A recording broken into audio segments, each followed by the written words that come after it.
जो पयो व्रत किया है, ये व्रत ऐसे होते हैं जिनके संतान ना हो, सुख समृद्धि की कामना हो, सुंदर स्वस्थ बढ़िया पुत्र जन्म चाहिए। अब अपने यहाँ सब समाज की कृतियां खत्म हो गई हैं, संस्कृति को हम भुला बैठे हैं, हम सब वासना की ओर भटकते चले जा रहे हैं। उस वासना में हम सब भूल चुके हैं। राधे थोड़ी सी, अच्छा अच्छा ठीक है ठीक है, हम सुनिए यहाँ से इधर से आ रहे, चलिए। तो सब महत्व भूल चुके हैं। इन महत्व में हमें क्या करना है? पहले गर्भाधान मुहूर्त भी हुआ करते थे, अब ये सब समाप्त हो गए हैं। और तो और अब एक और बड़ी समस्या खड़ी हो गई है आज के समय में। अब तो डॉक्टर के पास जाते हैं माताएं बहनें या भाई बंधु अपने परिवार को लेकर के बहू को दिखाने के लिए, तो डॉक्टर कहता है ऑपरेशन होगा। और एक काम करो, बड़ा प्यार दिखाते हैं वो डॉक्टर आपसे, बोले देखो पंडित जी से पूछ लो कि कब ऑपरेशन कराना है, कितना बढ़िया मुहूर्त है। पंडित जी से डॉक्टर इतना प्यार से बोलेंगे आपसे कि आपको लगेगा कि इन जैसा कोई डॉक्टर नहीं होगा हमारे लिए। और वो उसी प्यार में तुम्हें धर के काट देगा बाद में। लेकिन ये बात जरूरी है कि उसने कहा कि जाओ पूछ लो पंडित जी से, ऑपरेशन तो आज भी जरूरी है, पहले तो यही कह देगा। लेकिन यदि आप चाहो तो पंडित जी से मुहूर्त पूछ लो। अब दुनिया किससे डरती है पता? मूल ना पड़ जाए, और कोई डर नहीं है मुहूर्त का, मूल ना पड़ जाए। काहे कि मूल अगर पड़ गए तो 27 दिन का जो खा पी नहीं पाओने, दाढ़ी बार नहीं बना पाओने। जब दाढ़ी बार नहीं बना पाओने तो क्या हुए? जो कछुड़ने के पूजा पाठ नहीं हो रही, जो मूल में बच्चे पैदा होते हैं वो बड़े भाग्यशाली होते हैं। और देख लेना, और तो और हम खुद ही मूल के हैं, ज्येष्ठा के पैदा हुए हैं और आज आप लोग उनके सामने बैठे हैं। लेकिन मूल में मोड़ा पैदा ना हो जाए तो पंडित जी से मुहूर्त पूछो। और जैसे ही मुहूर्त दिया फिर तो टाइम भी पूछ रहे थे, महाराज क्या बजे पैदा करा दे। अब बाद में कह रहे पंडित जी की जन्म पत्री बना दो। जब हम ही से पूछ के तुमने टाइम करके उनको जन्म दिलवा दो, और जन्म नहीं भाव। अब आजकल के मोड़ी मोड़ा तो हकीकत बात ये है, जैसे आज भगवान को भी जो ही हाल होने, भगवान का क्या हुआ था? भई प्रगट कृपाला दीन दयाला कौशल्या हितकारी, हरे सित महतारी मुनि मनहारी रूप दिखारी। अगर ट्रेन वालों जो वो गाड़ी चलाओ ना, ट्रेन अगर वो तन कहीं ताऊ की नजर हो जाए तो गाड़ी को मुश्किल है।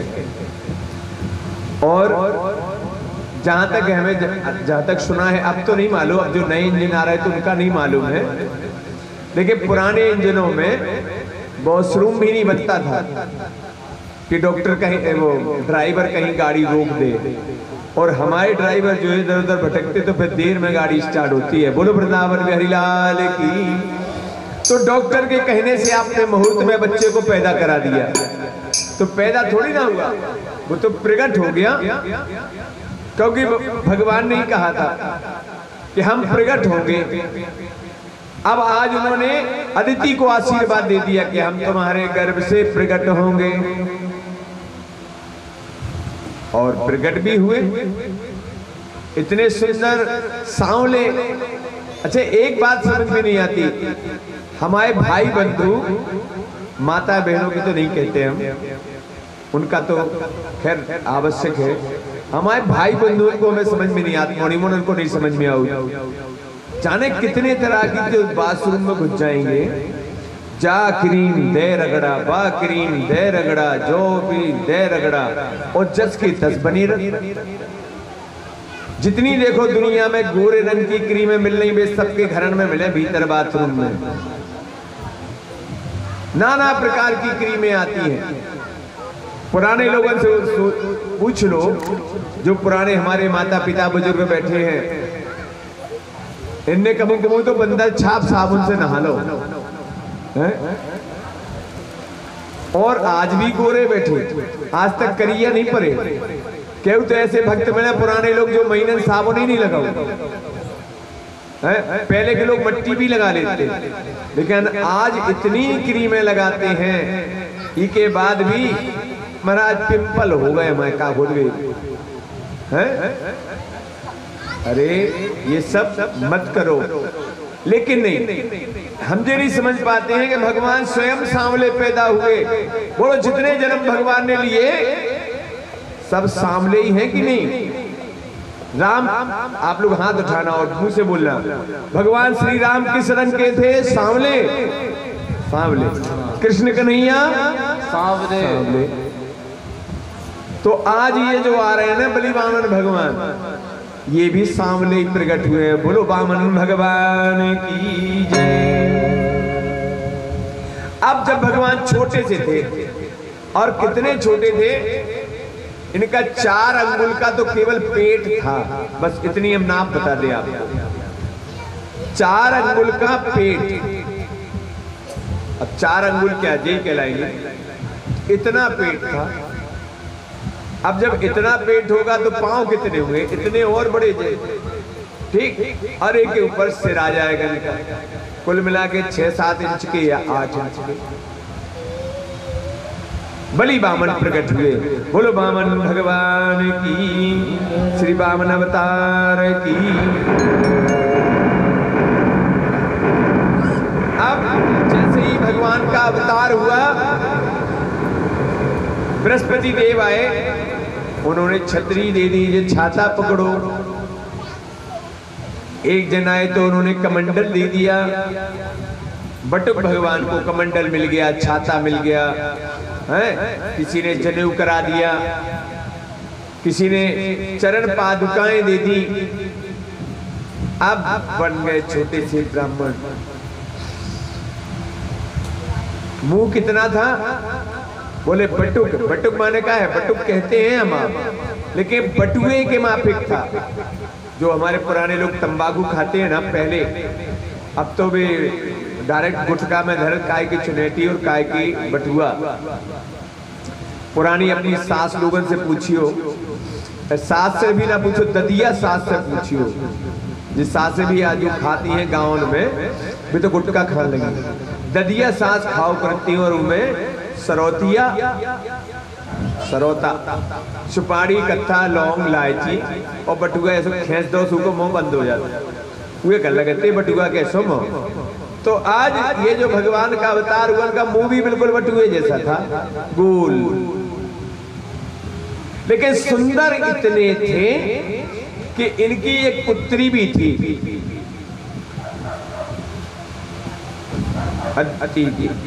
इनकी एक पुत्री रत्नावती। वो उनको देखते देखते देखते देखते इतनी मोहित हो गई, इतनी मोहित हो गई कि उसके मन में, हृदय में आया, आहा, इस बालक को तो हमारी कोख से जन्म लेना चाहिए था, मुझे इसकी मां होना चाहिए था। हे प्रभु, ऐसा कोई अवसर प्रदान करते कि इस बालक को हम दुग्ध पान कराते। भगवान हंसने लगे, बोले ठीक है, तुम्हारा भी मन भर देंगे हम तुम्हारा भी मन भर देंगे। और ये कौन थी? रत्नावली, ये राजा बलि की बहन थी, यानी दैत्यों की बहन। और यही बहन आगे चल के जब द्वापर में भगवान कृष्ण का जन्म होगा, तो यही जाकर के पूतना का जन्म लेगी और भगवान इनकी इच्छा पूरी भी करेंगे और बकाया तो राधे राधे हो ही जाएगी। तो भगवान मुस्कुराए, बोले तुम्हारे मन में जो भावना है वो भी पूरी होगी, लेकिन सोच गलत हो रही है, इसलिए तुम्हारी इस भावना का भी हम आदर करते हैं। और कल इनकी बातें सुनाई दी जाएंगी, जो इन्होंने सपना लिया था कि ऐसा बालक, इसको हम भी दुग्ध पान कराए। बोलो वृंदावन बिहारी लाल की। और इतने में बस भगवान को देर कहां थी, क्योंकि अपने भक्तों का उद्धार करने के लिए प्रभु देर नहीं लगाते हैं।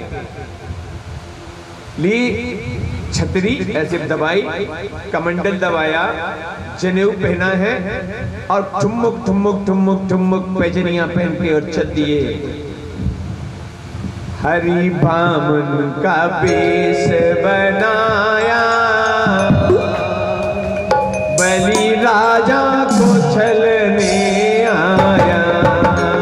हरि बामन का वेश बनाया, बलि बामन को छलने आया।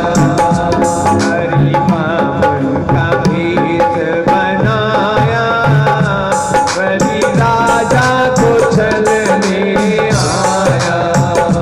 हरि बामन का वेश बनाया, बलि बामन को छलने आया। बामन का भेष बनाए हैं और चल दिए। छोटे हैं लेकिन बड़ी तेजी से चल रहे हैं और पहुंच गए राजा बलि के दरबार में।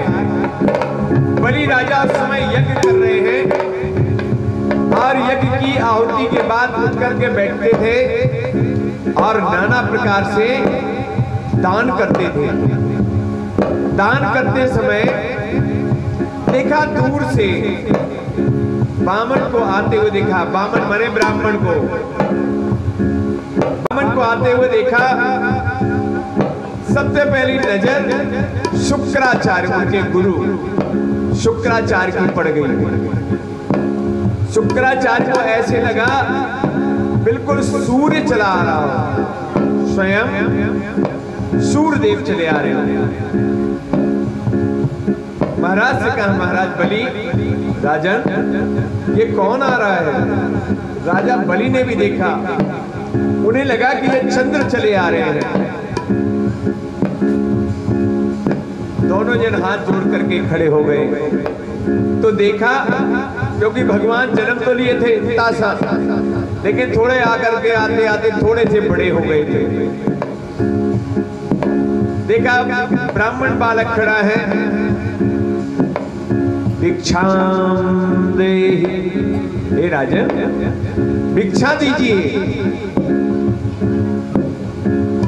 राजा हंसने लगे, बलि राजा मुस्कुराने लगे और बोले, जिनके पांव छोटे छोटे, जिनके नैन मोटे मोटे, जिनके पांव छोटे छोटे, जिनके नैन मोटे मोटे, जिनके पांव छोटे छोटे, जिनके नैन मोटे मोटे, जिनके पांव छोटे छोटे, जिनके नैन मोटे मोटे, जिनके हाथ कमंडल उठाया, जिसने कमंडल उठाया, हरि बामन का वेश बनाया, हरि बामन का वेश बनाया, हरि बामन का वेश बनाया, बलि राजा को छलने आया। हरि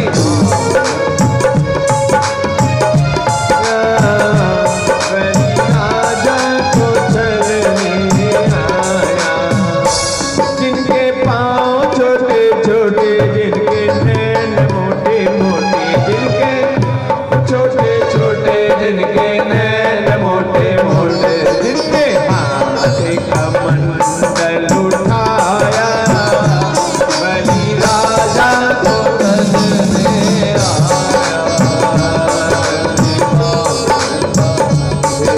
बनाया, बलि राजा को छलने आया। अब बलि जो है, महाराज बलि उनको देखते ही रह गए। इतना सुंदर स्वरूप, छोटे छोटे पैर, छोटे छोटे से मुख, कपोल, होंठ, सब कुछ छोटे छोटे, और वो भी बड़े सुंदर और सांवले।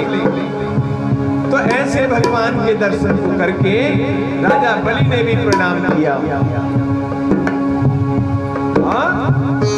माथे चंदन सोहे आला, गले में डाले मोती माला। माथे चंदन सोहे आला, गले में डाले मोती माला। माथे चंदन सोहे आला, गले में डाले मोती माला।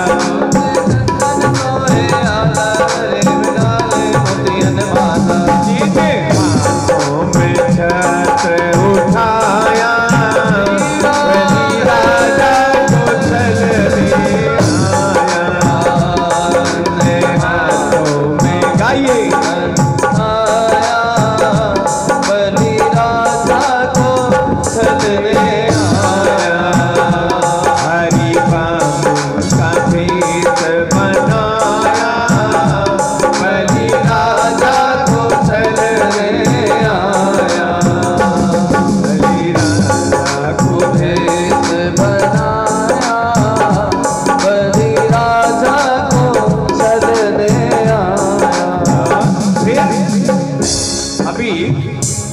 अब जब आ गए कहा राजन भिक्षाम देही, हे राजा मुझे भिक्षा दीजिए।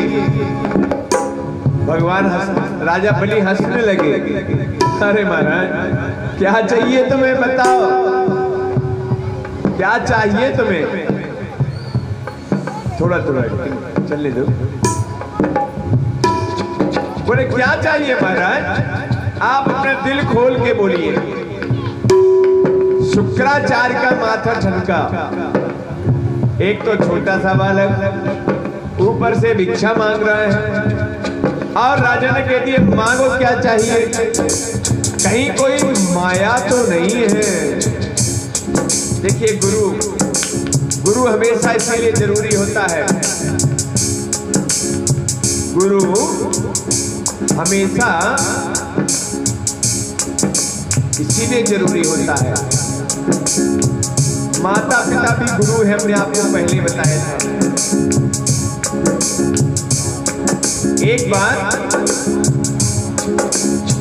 माता पिता के होते हुए कहते ना, लोग कहते ना अरे बुजुर्गों की क्या जरूरत है। बुजुर्गों की, बोलो वृंदावन गहरीलाल की। गुरु और माता पिता या बब्बा बहू, बब्बा और मतलब दादा दादी, इनकी जरूरत नहीं समझते हैं कई परिवारों में। बोले क्या करने पे ठहर दो दे, उनसे कोई सलाह लेने की जरूरत नहीं है। एक जगह दूल्हे की लड़के की शादी तय हो गई, बारात जानी थी। परिवार लड़की वालों के यहाँ से खबर आई, बोले देखो भैया एक बात है, बारात तुम लाओ, खूब स्वागत करेंगे, लेकिन हमारी एक शर्त है, उसमें कोई बुजुर्ग नहीं आएगा, चाहे भले ही तुम्हारे वो पिताजी क्यों ना हो। कोई बात नहीं सर, मान ली गई भैया, क्योंकि आजकल के मोड़ा वारण की बात, बिटिया वारण की बात बहुत जरूरी हो गई मान भाई, नहीं तो बाद में सीधे थाने पहुंचा देती लोग। देर ही नहीं करे, तुमने गड़बड़ करी हो, बिटिया वारण ने तुम्हारी खटिया खड़ी करी। ठीक, बारातियों ने बात मान ली, कहा देखो कोई भी बड़े बूढ़े नहीं जाएंगे। अब उनके पिताजी भी 60 साल के थे, उनकी गिनती भी बूढ़े पुराने में थी, तो सब नए ही लड़का चले गए बारात, लड़क दोनों। बढ़िया स्वागत सत्कार हो। अब स्वागत सत्कार होने के पहले ही मतलब चाय पानी चाट समोसा तो खुआ दे, बोले साहब बारात ले आओ। तो तैसे एक खवासजू आए, बोले भैया बारात तो जबा है, हमारे दुआएं जब जब जो हमारी नदियां है ना, जाए दूध से भर दो। हमारे गांव से जो नदियां बह रही, जा दूध से भरने पड़े तुम्हें। अब नए नए लड़का कितनों दूध ले आए, 1 किलो 2 किलो 10 किलो, दौड़ पड़ी मोटरसाइकिलें। इता दोड़ी को देख 3 भर ले आओ, को डब्बा भर ले आओ, को जे तो है 1000 2000 10,000 को दूध अब जाके नदिया में डाले वो सर से बह जाए। अब बड़े परेशान हैं। बोले जब तक जहाँ नदिया दूध से नहीं भरे तब तक बारात नहीं चढ़े। वे लड़का वाले अड़ गए, बिटिया वाले वे अपनी बात पे अड़ गए। अब बहुत परेशान, क्या करें इसे, अच्छा तो क्या करें ऐसे सोचते रहे, बात से आपस में बातें बना उतरे। इतने में देखेंगे जो चढ़ाए को बड़ो वालों बक्सा चढ़तू पहले ऊंचो, तो वो बक्सा में देखे खड़र बड़र की आवाज आ रही थी। बक्सा खोल के देखो तुम्हें नाना बब्बा पड़े थे। नाना बब्बा घुस गए थे डिब्बा में और वे बराते आ गए थे। अब एक शर्त तो होती कि बूढ़ो पुरानो आदमी बारात खाने जाए और दूसरे बोले नदिया में। तो अब बब्बा का देख के सबई मोड़ी मोड़ा इतने प्रसन्न भये, इतने प्रसन्न भये, बोले हल्ला न करी, बिल्कुल ना बताओ कि नाना बब्बा है, हल्ला नहीं। बोले हाओ बब्बा, कान पकड़े, बिल्कुल हल्ला न करे। अब बब्बा जा बताओ, जो समस्या तो बहुत विकट है। बोले कहा विकट समस्या है? बोले बब्बा भी कह रहे कि नदिया खाली करो, नदिया जो है दूध से भरने। अरे है सर, चले जाओ उनके थे, कहियो हमने दूध की व्यवस्था कर ली, तुम नदिया खाली करवा दो। हमने दूध की व्यवस्था कर ली, तुम नदिया खाली करवा दो। जैसे ही जाके इते के खवासन उनसे कही कि भैया बारात वाले ने दूध की व्यवस्था कर ली, डब्बा डब्बियां भर के धर रहे, अब तुम्हें नदिया खाली करवाओ ने। तो बिटिया वाले बोले सुनो, तुम्हारे संगे को न को बूढ़ो जरूर आओ है। बोलो वृंदावन बिहारी लाल की।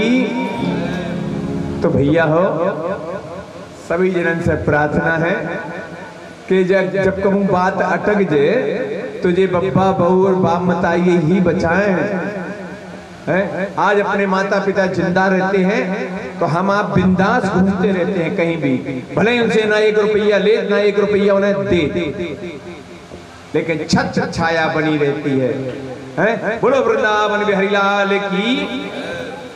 अब यहाँ पर क्या हुआ, ये तो अचानक से कोई बात उड़ जाती है दिमाग में। तो बलि बामन को देख करके महाराज प्रसन्न हो गए। उन्होंने कहा भिक्षाम देहि। बोले महाराज मांगो, क्या मांगना है?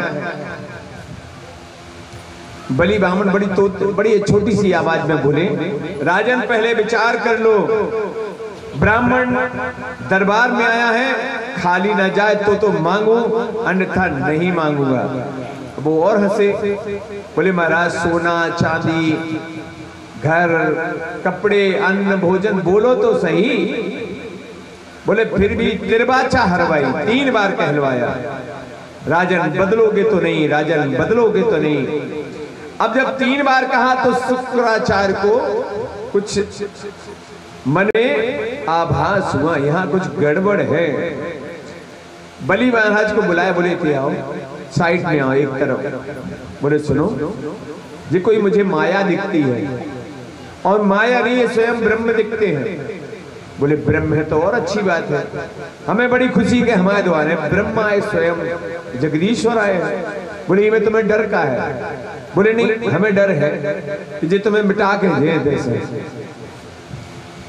तो ये जो कथा सुनाई थी ना हमने, बुजुर्ग ध्यान देता है, गुरु ध्यान दे रहा है, बार बार याद दिला रहे, ये काम मत करो। अब सिर्फ जिद पे अड़ा हुआ है, मेरे दरबार में जो आएगा वो पाएगा, मैं खाली हाथ नहीं जाने दूंगा। तो साहब बात तय हो गई। बोले मांगो महाराज क्या चाहिए? तो फिर क्या है? बोले हमें 3 पग धरती चाहिए। 3 पग, 1 2 और 3 बेहसे। अरे बोले महाराज 3 पग में 6 गुम्मा लगे मुश्किल से।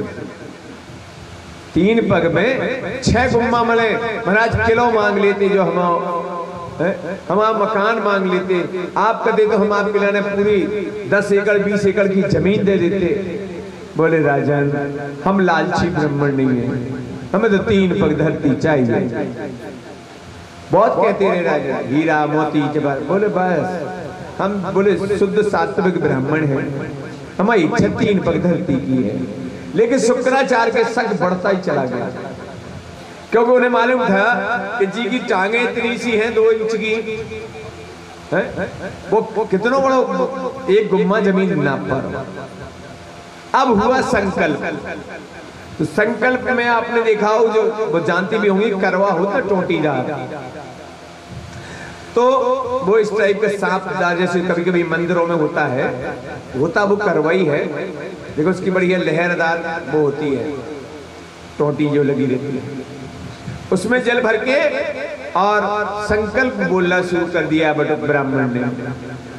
जल लिया, बोले राजन जल लो, जल लिया। और इन्होंने मंत्र बोला, ओम विष्णु विष्णु विष्णु मादित्याद्यो नमः परमात्मने प्राण पुरुषोत्तमाय विष्णु राज्ञादुति परार्धे। बोले गोत्र का नाम लो, ये करो वो करो। शुक्राचार्य को भरोसा हो गया कुछ ना कुछ गड़बड़ है। देर नहीं, मंत्र चलता रहा और धीरे से टोटी में जा घुसे, टोटी में प्रवेश कर गए। भगवान ने देखा जल की धार बह रही थी, ये धार क्यों बंद हो गई? प्रभु लीलाधारी है। एक सीख उठाई नीचे से, वैसे भी अपन जब नल वाले में कहूँ पानी अटक जाए तो क्या करत, ऐसी सीख गुलक दे दबा में है, ऐसी सीख जो है खुर्स दे, सफाई हो जाए कचड़ा की। उन्होंने लिया और राजा बलि की जो करवा थी, वो करवा की जो टोटी थी उनमें एक ठो सीख लई और बाद 2-3 बेर खुर खुर खुर कर दी। और सुखदेव और जो शुक्राचार्य जी थे वे बड़े गौर से देख रहे थे टोटी में से कि अब क्या हो, मतलब कि अब जल नहीं गिरे तो अब जे का गिरे।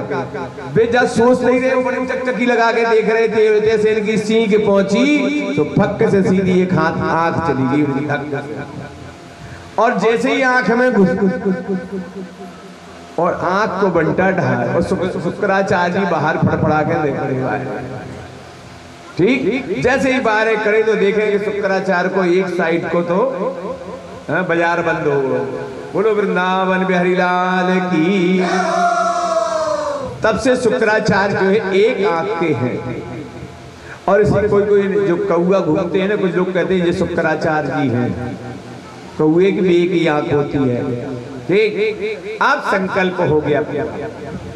अब भगवान जो है नापने लगे। एक में आकाश पाताल ब्रह्मांड नाप लिया, दूसरा रखा समस्त ब्रह्मांड नप दिया, तीसरे में बोले राजन ये तीसरा पैर हम कहाँ रखे? जैसे इन्होंने कहा था हरि बामुन का बेस बनाया, बलि राजा को छलने आया। हरि बामुन का बेस बनाया,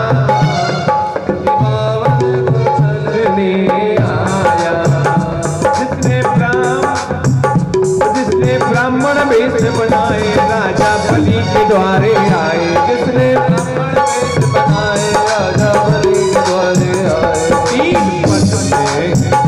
3 पग में तो ब्रह्मांड समाया, बलि राजा को छलने आया।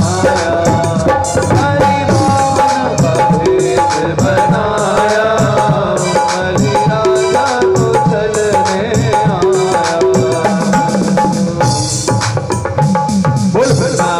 लाल की।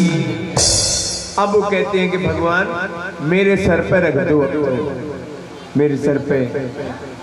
तो बोलो वृंदावन बिहारी लाल की। अब क्या हुआ, 2 पग में तो भरती पूरा आकाश पाताल ब्रह्मांड नाप लिया गया। बोले राजन अब मेरा तीसरा पग कहाँ रखे हम? बोलो ओ मेरे सर पे रख दो गुरुवर अपने ये दोनों हाथ। उन्होंने कहा कि प्रभु अब तो आप अपना हाथ हमारे सिर पे ही रख दो। अब जगह ही नहीं बची कोई। अरे देना है तो दीजिए जन्म जन्म का साथ, देना है तो दीजिए जन्म जन्म का साथ। मेरे सिर पर रख दो बाबा, मेरे सिर पर रख दो बाबा, तुझे तुम दोनों हाथ, देना तो दीजिए जन्म जन्म का साथ, देना है तो दीजिए जन्म जन्म का साथ, देना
दीजिए जन्म जन्म का मेरे सिर पर रख दो गुरु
पर रख दिया, सपरिवार तरन तारण हो गया। देवताओं ने फूल वर्षा पुष्प वर्षा कर दी। धन्य है बलि, दैत्य होकर के भी आज स्वयं भगवान का चरण चिन्ह उनके मस्तक पर आ गया है। कोटि कोटि जन्म जन्म मुनि जतन करा, ये अवसर प्राप्त नहीं होता है। भगवान ने राजा बलि को रसातल का यानी पाताल का राजा बना दिया और समस्त जो है ब्रह्मांड और समस्त देवताओं को राज दे दिया और भगवान तो अंतर ध्यान हो गए। बोलो वृंदावन बिहारी लाल की।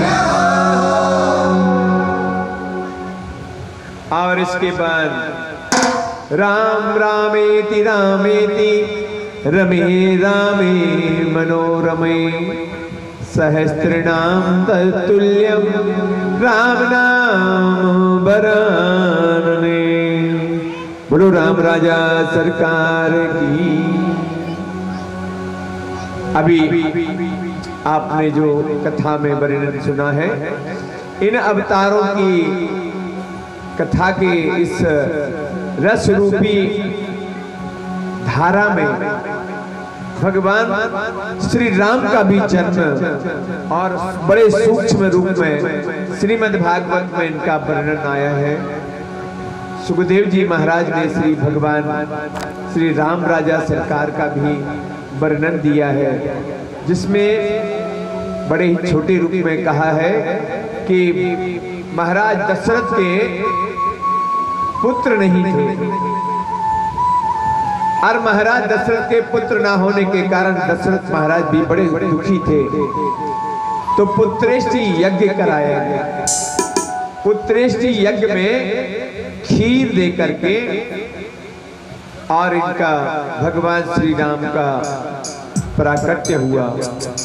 और जब प्राकट्य हुआ तो वही बात थी, भय प्रगट कृपाला दीन दयाला कौशल्या हितकारी हर्षित महतारी मुनि मनहारी अद्भुत रूप विचारी। भगवान का जन्म होने के बाद माता जो है अपने बच्चे को बालक को, अब एक के साथ साथ चार बालक हो चुके थे। एक बार माँ मैया कौशल्या अपने बालक को झूला झुला रही थी। झूला झुलाते झुलाते अपने काम भी कर रही थी। तो क्या देखा, यहाँ वहां दो ही बालक देखा, यहाँ वहां दो ही बालक देखा। इधर भी देखा क्या कि पल्ला में झूल रहे हैं, और उधर भी देखा कि आंगन में भी खेल रहे हैं। तो बड़े आश्चर्यचकित हो गए। एक बार भगवान श्री राम के हाथ से कौआ रोटी छीन करके ले गया। भगवान रोने लगे। तो देवताओं को भी विश्वास नहीं हुआ ये भगवान है कि कोई और है। एक छोटा सा कौआ और रोटी छीन के ले गया। जबकि कहते हैं भगवान का जब जन्म हुआ था तो भगवान को गोद में बिठाए मैया यशोदा दशरथ जी तो कहती हैं, बरदंत की पंगति कुंद कली अधराधर पल्लव खोलन की चपला चमके घन बीच जगे छवि मोती न माले अमोलन की अवधि से बालक चारु सदा तुलसी मन मंदिर में बिहरे। दशरथ जी अपने बालक को भगवान श्री राम को गोद में बिठाए हैं। सांवले भगवान श्री राम जी सांवले भगवान बिठाए हैं और भगवान श्री राम जी हंस पड़े। हंसे तो कैसा लगा, बरदंत की पंगति कुंद कली। कुंद नाम के पुष्प की जो कलियां होती हैं, ऐसे छोटे छोटे दांत बड़े सुंदरता से लगे हुए हैं। बरदंत की पंगति कुंद कली, अधरा धर पल्लव खोलन की। अधरा माने ऊपर के और नीचे के ओठ जब भगवान ने खोले तो वो दुनिया चमक गई। और चमकी तो कैसी चमकी,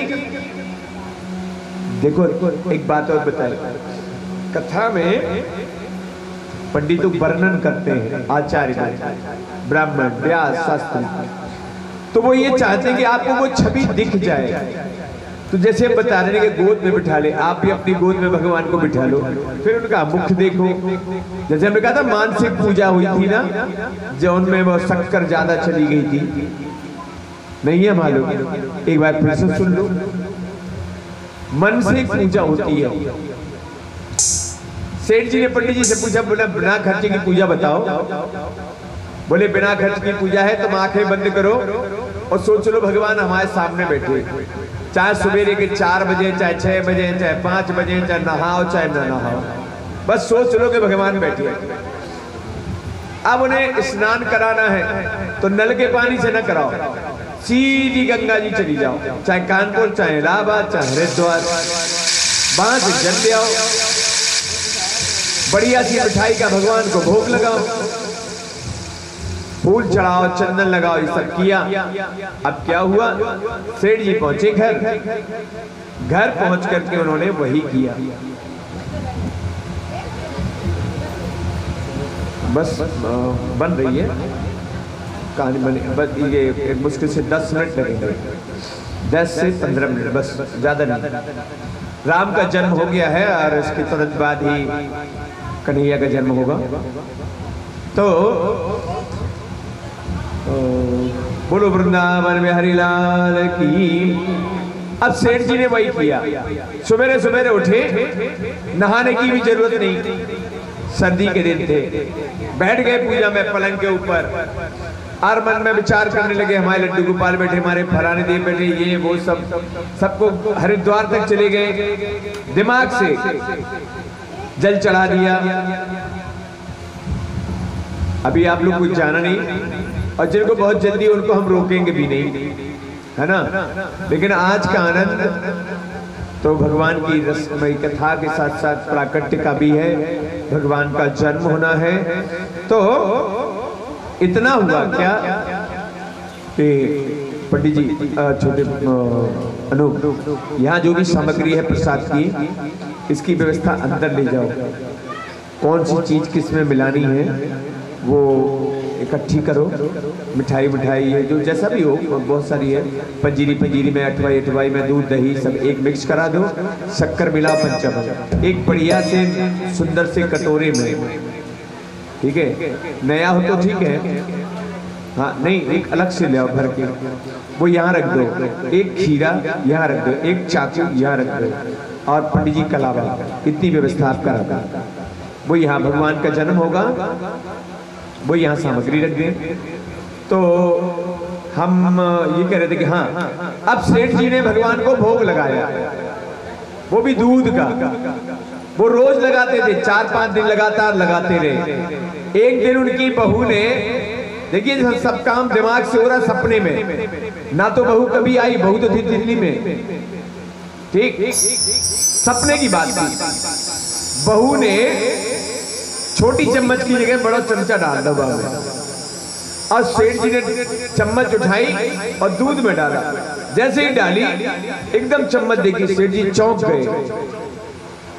गए तो बोले अरे तो शक्कर ज्यादा चली गई, और सेठ जी ने दोबारा वही चम्मच दूध में डाली और शक्कर वापस निकाले चले। तो भगवान ने हाथ पकड़ लो, बोले भैया डईरन दो, बोले काय डईरन दो, बोले तुम्हारी कुलरद्दा की है, बोले नैया तो कहा है ज्यादा तो गिर गई ना, कल काम में आऊगी हमारे। तो सेठ जी बोले हमें कहा तो महाराज हमारे खाम खा 5 दिना को दूध और 5 दिना की शक्कर बर्बाद भाई, हम पहले ही दिना ज्यादा डाल देते अगर तुम्हें प्रकट होने तो। बोलो वृंदावन बिहारी लाल की। तो जैसे हमने आपको बताया ना, भगवान श्री राम का जन्म हुआ, दशरथ जी लिटाए हैं, उनकी बरदंत की पंगति कुंद कली अधराधर पल्लव खोलन की। जैसे ही भगवान हंसते कि दुनिया चमक जाती। कैसे चमकती? जैसे घने काले बादलों के बीच में बिजली चमक जाती, कड़क जाती। जब बिजली कड़कती तो क्या है, एकदम साफ दिखती है। भगवान श्री राम सामने हैं और उनके दांत बिजली कैसे है, गोस्वामी तुलसीदास जी ने लिखा है।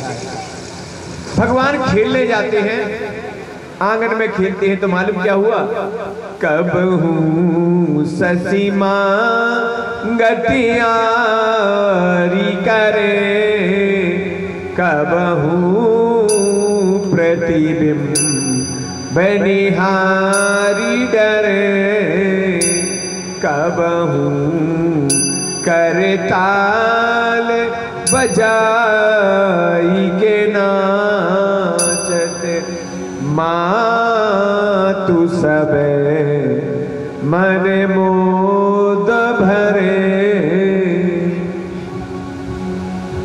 अवधि से कृपा लख चारु सदा, तुलसी मन मंदिर में बिहरे,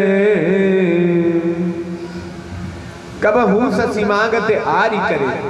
भगवान कभी कभी कहते मैया मुझे तो चंद खिलौना चाहिए। चंद्रमा करते आरी करे मैंने गुस्सा हो जाते, क्रोध करते। कब हूँ ससीमागत आरी करे, कब हूँ ऋषि आई कहे हटके पुन लेते सोई गई मान। कभी अपना ही प्रतिबिंब अपनी छाया देख के डर जाते, कबहू प्रतिबिंब निहार डरे, कबहू कर ताल बजाई के नाचे, कभी तालियां बजा के नाचने लगते। तो ऐसे भगवान की लीलाएं हैं। तो भगवान बड़े हुए और जब बड़े हुए तो विश्वामित्र जी आकर के उनको ले गए अपनी यज्ञ की रक्षा के लिए।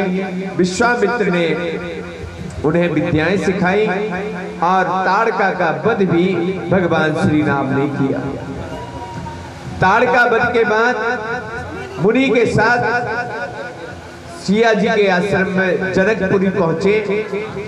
वहां पर खसी माल मूरत मुस्कानी पुष्प वाटिका में भगवान पहुंच गए। पुष्प वाटिका में देखा माता सीता रानी जो है मैया की पूजा करने आई है, पार्वती की। मैया जगत जननी की पूजा करती हैं, भगवान श्री राम के दर्शन करती हैं, मंत्र मुग्ध हो जाती हैं। अपने कंकण की जो होते ना कंगन, उनमें जो मणि जड़े थे उससे भगवान को देखती। मंदिर में जाकर के माता पार्वती को पुष्प माला चढ़ाती है और कहती है मैया कि हे मां बस अपनी मन की भावना बता दी।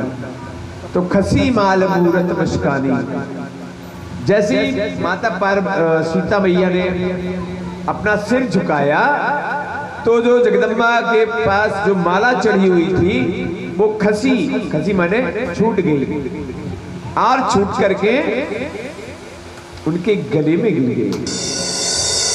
सीता माता बड़ी प्रसन्न हो गई, समझ गई कि हमें आशीर्वाद मिल गया। इधर राम लखन सुन भय सुखारे, भगवान श्री राम को भी आशीर्वाद मिला। वहां धनुष जग में जब भगवान पहुंचे, गुरु की आज्ञा मिली, धनुष भंग हुआ। धनुष भंग होने के बाद मैया सीता महारानी ने और उनको जयमाला पहना दी और हमारी गोपियां गाने लगी राधे। कौन सी सखियां गाती है? जैसे आप लोग भी गाती हैं। ओ बने झूला ओ बने दूल्हा, छवि देखो भगवान की, दुल्हन बनी सिया जानकी बने दूल्हा संजय बनी सिया जानकी। बस हमें इतो ही आई जो हमने ब्याह में सुनो वहां पे लोगों से हमने यहाँ तनक गा दो है। तो दूल्हा बन गए और दूल्हा बन के वहां पहुंचे, भगवान ब्याह के ले आए, बारात का बलूगा आया, बारात पहुंच गई और भगवान का इधर दशरथ महाराज ने जो वचन दिया था कैकेयी को, मंथरा ने, आप ध्यान रखना पहले तो एक ही मंथरा थी पूरे अयोध्या में, आज अपने घर के अगल में भी और बगल में भी मंथरा मिल जाती हैं, एक आध दो रिश्तेदारियों में मिल जाती है। हमें समझ में ही नहीं आती ये मंथराएं के बाकी में हमारी हित करने वाली है। वे इतने प्यार से कान में गरम गरम जो है दूध डालती, गरम दूध, वो सीधो शरीर में ठंडक पहुंचा दी। दूध जाता है गरम, तेल नहीं कह रहे हम, काय का तेल कह रहे, और शरीर में वो पहुंचाता है ठंडक। देखो तुम्हारी बे फलानी, तुम्हारे लाने इतना करो और तुम्हारे लाने इतना करो दो। वैसे भी बहुत अच्छे स्वभाव की है, वे तो तुम्हें भी 100 रुपये दाएं चलती, या तो उन हुए नहीं और इतनी कह के भी आगे बढ़ जाए। और बिन्नू भाई भुकर जे, छोटी बहन भुकर गई कि बताई इन्होंने 100 को दे दो, हमें नहीं दो, हमारी बेइज्जती हो गई। ऐसी कई बात, इन मंथराओं से समझ के रहो, लेकिन रह ही नहीं सकते, हम खुद नहीं रह पाओ, आगे वृंदावन बिहारी लाई जाते। तो मंथरा ने जो किया, कैकेयी ने वरदान ले लिया, भगवान श्री राम का जो है वनवास हो गया। वनवास में जाकर के भगवान ने राक्षसों का संहार किया, जिसमें मैंने बताया ना कि जो पूतना मिली सबसे पहले, और पूतना क्या है, एक ही बात है, भगवान श्री राम समझ गए, क्योंकि उसने देखा था कि अरे बड़ी सुंदर जोड़ी, और सुंदर तो हर वस्तु हर एक को अच्छी लगती है, तो उसमें मन में भावना वासना की आई, तभी तो सीधा विवाह का प्रस्ताव रख दिया। और जब वासना कहीं होती है तो वासना का क्या होता है हाल जानते हैं आप लोग, सबसे पहले नाक कटती है। जही ना सोचो कि सूर्पनखा की नाक कटी। अब आप किसी को किसी के घर में बार बार आते जाते देखें तो धीरे धीरे आवे जावे बारे की धोइन की नाक कटाई शुरू हो जाए, खुसुर पुसुर खुसुर पुसुर है। बड़े बड़े साधु संत भी इसमें नाक कटा के वो सीधे जेल में डरे। यही बात है, इसलिए सूर्पनखा की नाक तो कटना आज भी जारी है, आज भी सूर्पनखा की नाक कटना जारी है। बशर्ते आप ऐसे कृत्य अगर करते हैं, नाक कटना क्या है, पिता के खिलाफ कोई चला गया नाक कट गई, समाज के खिलाफ कोई चला गया नाक कट गई। अब वह अलग बात है कि सूर्पनखा की पूरी कटीती के आदि और वह कटी दिख जाती, लेकिन कुकर्म करने वाले की नाक तो लगी रहती है, लेकिन समाज में उसकी नाक कट जाती है। तो सूर्पनखा के बाद खरदूषण का वध, भगवान की लीलाएं। लक्ष्मण हूँ यह मरम न जाना, जो कछु चरित रचा भगवाना। पवन, हम जब तक चौपाई पर लक्ष्मण जी ने कोई मरम नहीं जाना कि भगवान क्या रचना कर रहे हैं, और उस रचना में लक्ष्मण जी से कहा तुम जाओ थोड़े से फूल तोड़ ले, और उतने में सीता मैया से कहा तुम अग्नि में समा जाओ, अग्नि मैया में। तो सीता मैया अग्नि में समा गई। लोग कहते हैं उन्होंने अग्नि परीक्षा ली, नहीं। रावण को विजयी होने के बाद अग्नि में सीता मैया को इसलिए पहुंचाया गया कि वो उस अग्नि से वापस आ जाए। और लोगों की नजर में क्या था कि सीता मैया की अग्नि परीक्षा हुई।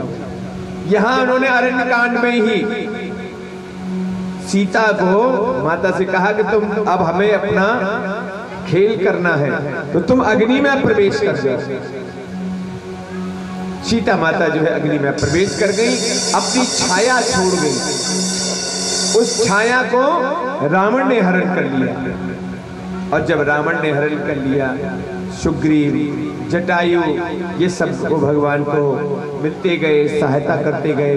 अंत तो गत्वा हनुमंत लाल जी से भी भेंट हुई। हनुमंत लाल जी परम भक्त हैं। और इसके बाद रावण का युद्ध हुआ। रावण के युद्ध के बाद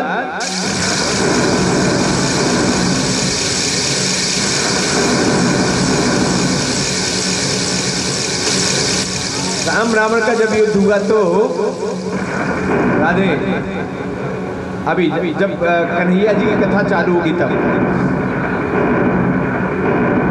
तो रावण का युद्ध हुआ। भगवान श्री राम विजयी हुए। विजयी होने के बाद लंका से अयोध्या आ गए विमान में बैठ के। अब भगवान सिंहासन पर बैठे हैं और सबको कुछ ना कुछ बांट दिया। किसी को कुछ बांटा, किसी को कुछ बांटा। हनुमान जी को भी एक माला दे दी। वो हनुमान जी को माला कौन सी दी? विभीषण लाए थे अपने महल से भगवान श्री राम को भेंट करने के लिए। भगवान श्री राम को भेंट की। सीता मैया ने देखा ये बड़ी कीमती है, बड़े सुंदर सुंदर मणियों की माला थी। तो सीता मैया ने कहा कि भाई जो हमारी तरफ से पुरस्कार में हनुमंत लाल जी को दे दो। अब हनुमान जी को जब दिया तो हनुमान जी ने बड़े प्यार से उसको देखा, माला को इधर उधर देखा, लौटा पलटा। तो विभीषण बोले अरे हनुमंत लाल जी क्या देख रहे हैं उसमें? बोले हम इसमें देख रहे हैं कि राम नहीं है, हमारे प्रभु नहीं दिख रहे। इसमें हमारे प्रभु श्री राम नहीं दिख रहे हैं। तो विभीषण हंसने लगे। बोले मणि में कहीं श्री राम होते हैं? बोले अच्छा इस मणि में श्री राम नहीं है। और कटाक से एक गुड़िया तोड़ के देखा, अंदर भी नहीं है। फिर तोड़ा, फिर नहीं, तोड़ते गए। पूरे जो जितने गुड़िया से भरते चढ़ाक तोड़ते गए।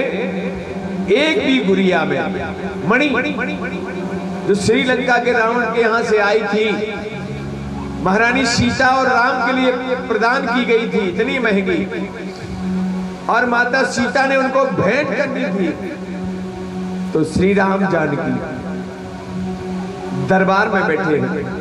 तब विभीषण को थोड़ा सा क्रोध आया, थोड़ा सा।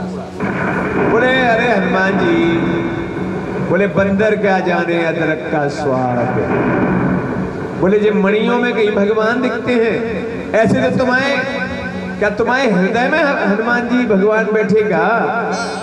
बोले हाँ बैठे हैं। श्री राम जानकी बैठे हैं मेरे सीने में। जाने से ठीक दिखा दिया। बैठे मेरे सीने देख लो।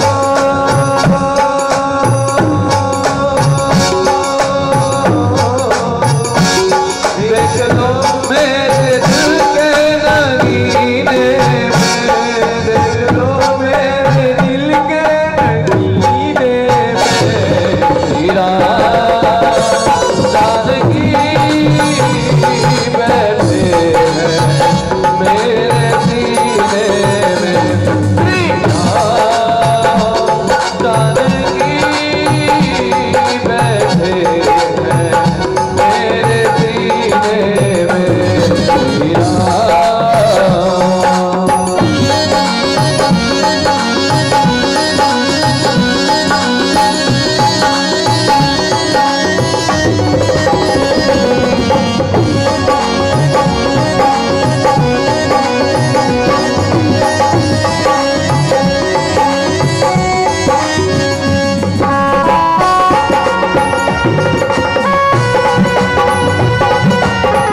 कीर्ति न वैभव न यश चाहिए, मुझको कीर्ति न वैभव यश चाहिए।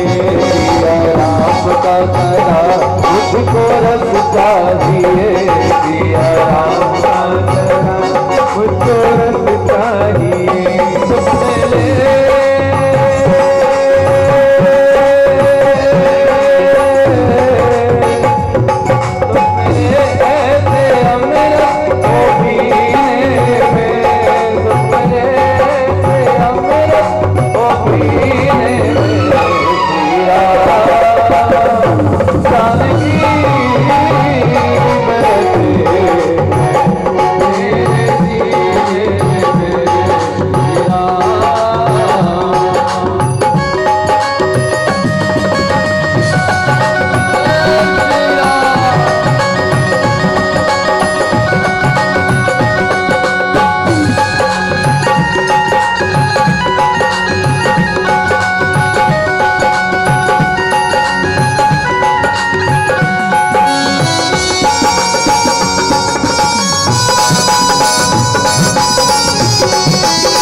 जिसमें दिखती छवि सिया राम की नहीं।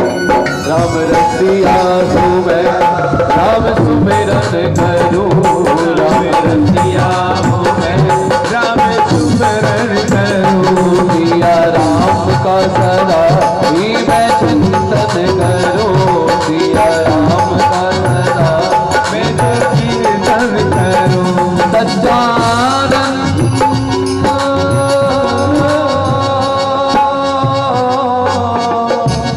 सच्चानंद है ऐसे जीने में, आनंद है ऐसे जीने में। श्री राम जानकी बैठे मेरे सीने, श्री राम जानकी बैठे मेरे सीने में। और उसी सभा में जब हनुमान जी बैठे थे और ये सब व्यंग हुए तो फाड़ सीना है सबको ये दिखला दिया, फाड़ सीना है सबको दिया। भक्ति में शक्ति है ये धड़क बदला दिया, भक्ति में शक्ति है सबको बदला दिया। कोई मस्ती ना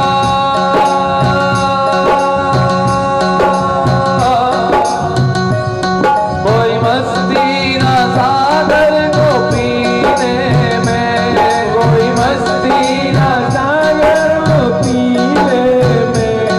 श्री राम जानकी बैठे हैं मेरे सीने में, श्री राम जानकी बैठे हैं मेरे सीने में। श्री राम जानकी बैठे हैं मेरे सीने में, बैठे हैं मेरे सीने मेरे सीने। श्री राम। तो ऐसे भगवान की आगे की और भी कथाएं हैं जो इसमें नहीं है, लेकिन लव पुस्तक की कथा का वर्णन बड़े सूक्ष्म में लिखा है, केवल एक अध्याय में, बहुत ज्यादा नहीं है। इसलिए आप लोग ये ना सोचें कि हमने जन्म से लेके और यहाँ तक की कथा सुनाई, तो इसमें भगवान श्री राम का जन्म आया है और यहाँ से जो दसम स्कंद प्रारंभ होता है। दसम स्कंद में यानी पहले सूर्यवंशी राजाओं का, जिसमें नाभिचरित, गादिचरित ये सब हुए हैं। अब चंद्रवंशीय राजाओं का वर्णन प्रारंभ होता है। बेटा शांत हो जाओ, जरा आपने पास वाले बच्चों को शांत रखें। चंद्रवंशीय राजा, और चंद्रवंशीय में ययाति इत्यादियों से यह कुटुंब प्रारंभ होता है। इसके पहले भी सूर्य आदि वंश में राजा भगीरथ हुए, जिन्होंने राजा सगर के पुत्रों को और पृथ्वी पर गंगा अवतरण कराया था। कपिल मुनि के आश्रम में जब राजा सगर ने अपना घोड़ा छोड़ा तो इंद्र आदि देवताओं ने कपिल मुनि के आश्रम में जाकर राजा कलयुग में लिखे अवतारो मोहन, अपने भक्तों की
धर्म तो बन व्यापार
आज कलयुग में लेके अवतार हो गोविंद अपने की रहो गोविंद अपने भक्तों की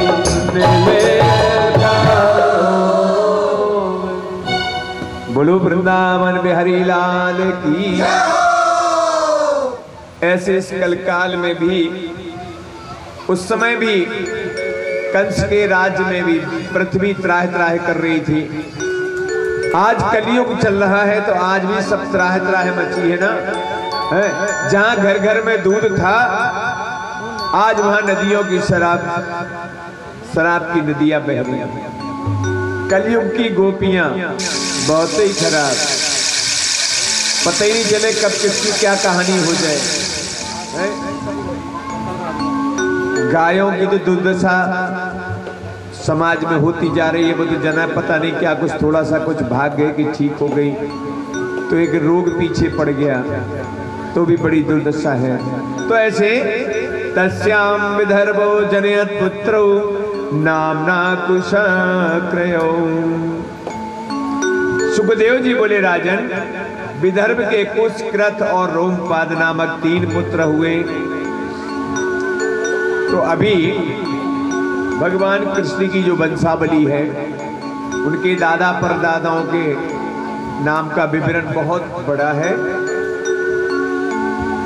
लेकिन हम जहां बताते हैं आहु के 2 पुत्र थे, एक देवक और एक उग्रसेन। उग्रसेन के देववान उपदेव, सुदेव, देववर्धन 4 पुत्र और 7 पुत्रियां थी। शांति देव, उपदेवा, श्री देवा, देव रक्षिता, सहदेव, देवकी इनके नाम हुए। 7 वसुदेव को विवाह दी गई। उग्रसेन के 9 पुत्र थे। 9 पुत्र में कंस, सुनामा, न्याग्रोध, कंक, शंकु, सुहु, राष्ट्रपाल, सृष्टि और तुष्टिमान, ये राजा उग्रसेन के पुत्र थे। इनमें 5 पुत्रियां कंसा, कंसावती, कंका, सूरम, राष्ट्रपालिका, जो कि वसुदेव के छोटे भाइयों के साथ ब्याही गई थी।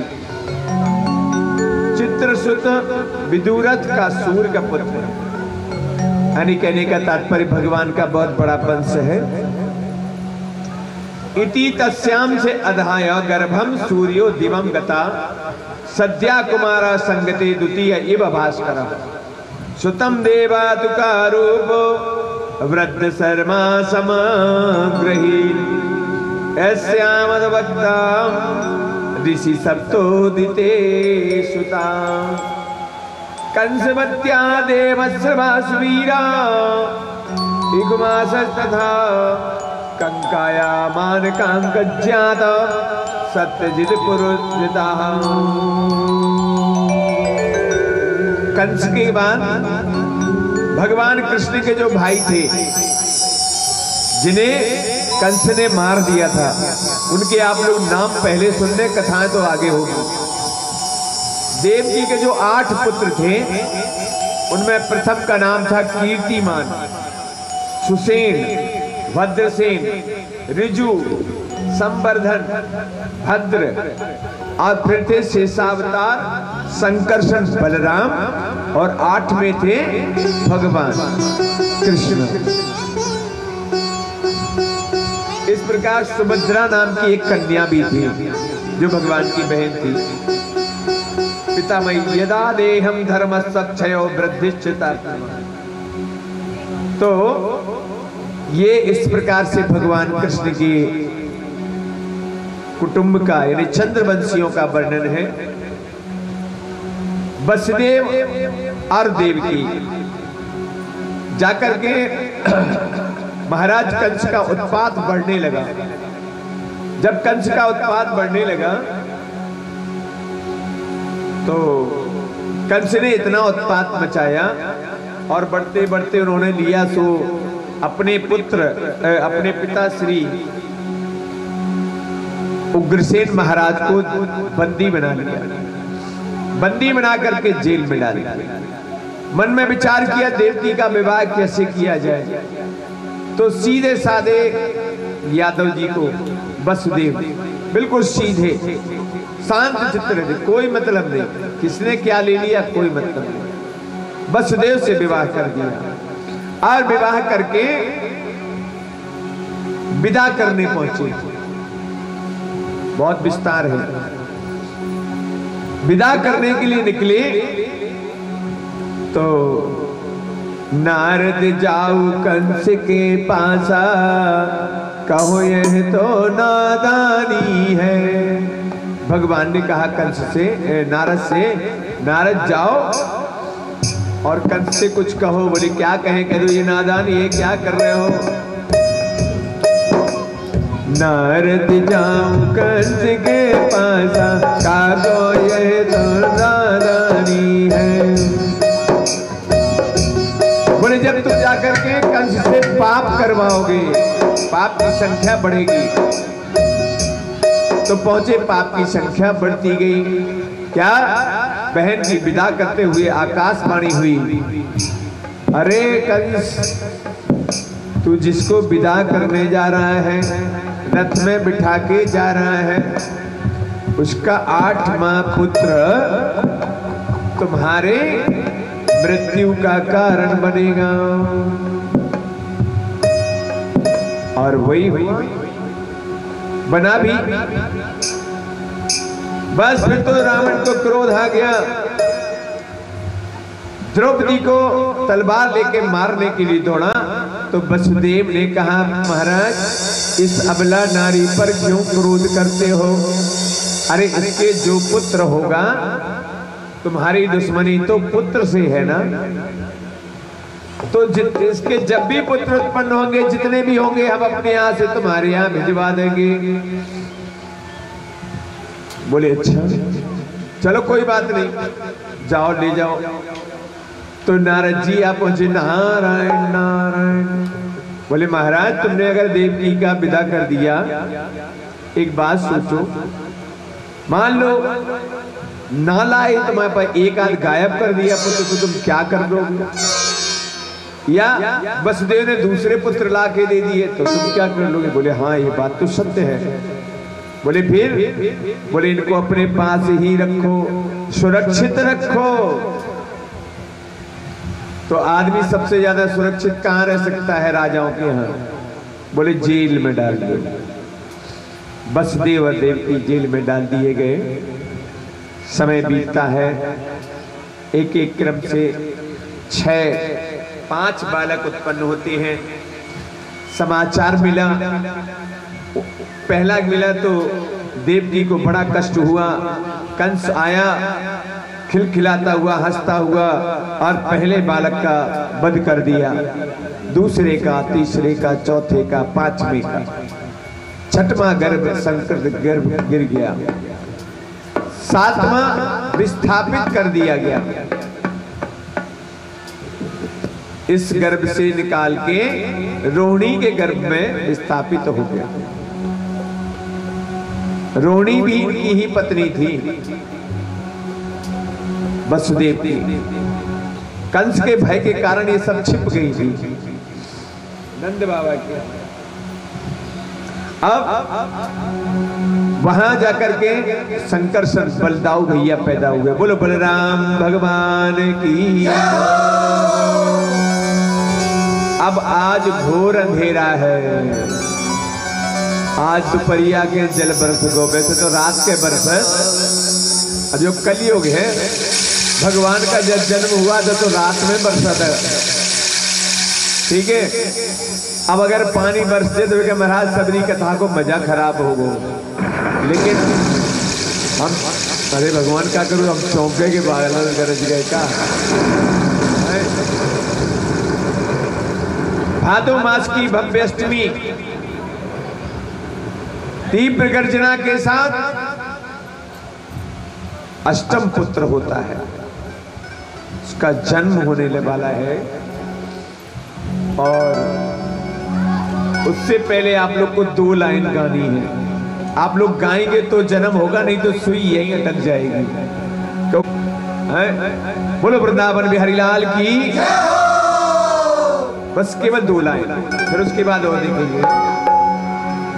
तुमने आंगन नहीं बुहारा, तुमने आंगन नहीं बुहारा, कैसे आएंगे भगवान, कैसे आएंगे भगवान। तुमने आंगन नहीं बुहारा, तुमने आंगन नहीं बुहारा, कैसे आएंगे भगवान, कैसे आएंगे भगवान। तुमने नहीं बुहारा, तुमने आंगन नहीं बुहारा, कैसे आएंगे भगवान, कैसे आएंगे भगवान। आंगन नहीं बुहारा, तुमने आंगन नहीं बुहारा, कैसे आएंगे भगवान, कैसे आएंगे भगवान।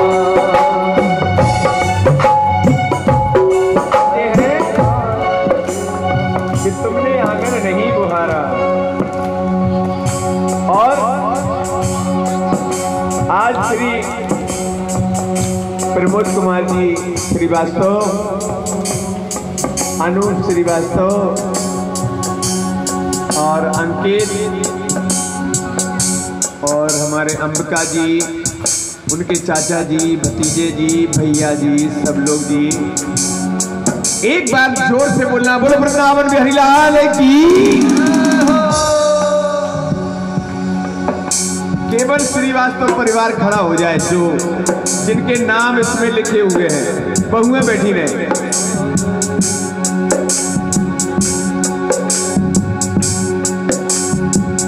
नाम और फोटो छपे हैं, हमें 3 दिन से हम नाम मांग रहे हैं। अगर आप लोग नाम नहीं बताएंगे, बाद में कहेंगे पंडित जी ने अपने अपने जानत से उनके नाम ले, इसलिए हमने खड़े कर लिए हैं। ध्यान रखें, आप लोग को खड़ा इसलिए किया है कि आज आप लोगों के साथ साथ हमारे भी, मोहल्ले वालों के भी और कुटुंबियों के और परिवार के भी भाग्य खुल गए हैं। और भाग्य कैसे खुले हैं?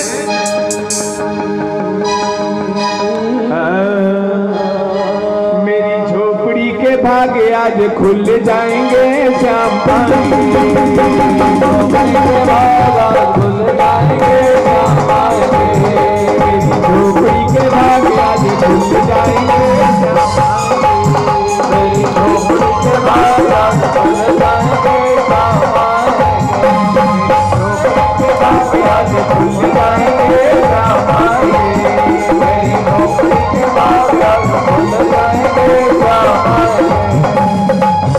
श्याम आएंगे, आएंगे, श्याम आएंगे, आएंगे, श्याम आएंगे, श्याम आएंगे, आएंगे, श्याम आएंगे, श्याम आएंगे, आएंगे, श्याम आएंगे। ओ मेरी झोपड़ी के,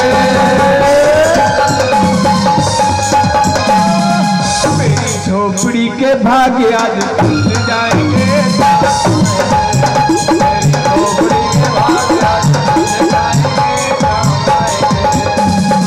झोपड़ी के भाग्य आज खुल जाएंगे, श्याम आएंगे।